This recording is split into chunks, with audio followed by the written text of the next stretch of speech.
उत्तर प्रदेश के गोरखपुर जनपद से आज एक ऐतिहासिक और सांस्कृतिक घोषणा सामने आई, जो न केवल यदुवंशी समाज बल्कि पूरे देश के लिए गर्व का विषय बनने जा रही है। चौरी चौरा विधानसभा क्षेत्र के ब्रह्मपुर में विश्व की पहली महाराज यदु की प्रतिमा स्थापित किए जाने की घोषणा की गई। इसके साथ ही यह स्थल देश का पहला यदुधाम पीठ बनेगा। गोरखपुर जर्नलिस्ट प्रेस क्लब में भव्य प्रेस वार्ता को संबोधित करते हुए OBC party one Bharat citizen party के राष्ट्रीय अध्यक्ष एवं श्री कृष्ण धर्म ट्रस्ट के प्रमुख कालीशंकर यदुवंशी ने इस ऐतिहासिक परियोजना की औपचारिक जानकारी दी। उन्होंने बताया कि यह पहल यदुवंश के गौरवशाली इतिहास, सांस्कृतिक और परंपरा को पुनर्जीवित करने की दिशा में एक क्रांतिकारी कदम है। उन्होंने बताया कि ब्रह्मपुर में स्थापित होने वाला श्री यदुधाम पीठ भारतवर्ष में यदुवंश का पहला प्रेरणा और शक्ति केंद्र होगा, जहां विश्व की पहली महाराज यदु की भव्य प्रतिमा स्थापित की जाएगी।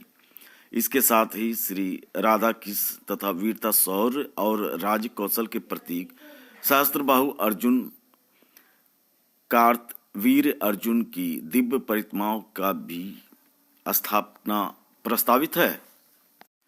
कालीशंकर यदुवंशी ने स्पष्ट किया कि यह पीठ केवल यादव समाज तक सीमित नहीं होगा, बल्कि यह जायसवाल समाज की साझा वैदिक और ऐतिहासिक विरासत का भी संगम बनेगा। यह स्थान आने वाले समय में अध्ययन, साधना, संगठन और सामाजिक प्रेरणा का एक जीवित केंद्र बनेगा। जैसा कि आप जानते हैं कि यदुवंशियों का आज तक कोई पीठ नहीं, अलग अलग जाति धर्मों की पीठ थी, मगर यदुवंशियों की कोई पीठ आज तक हिंदुस्तान में ही नहीं, विश्व में नहीं थी।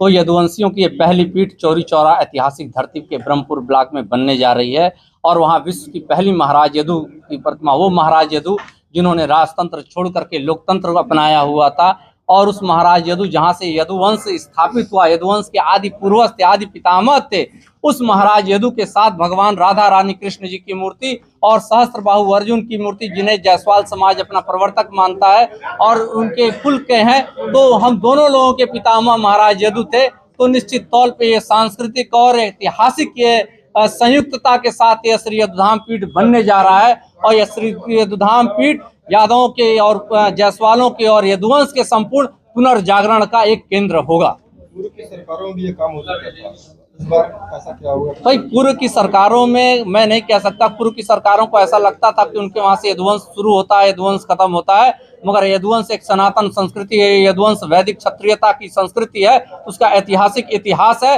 परंतु पूर्व की संस्कारों ने यह मान लिया कि हमारे परिवार से यदुवंश की उत्पत्ति होती है और हमारे परिवार पे ही यदुवंश खत्म होता है।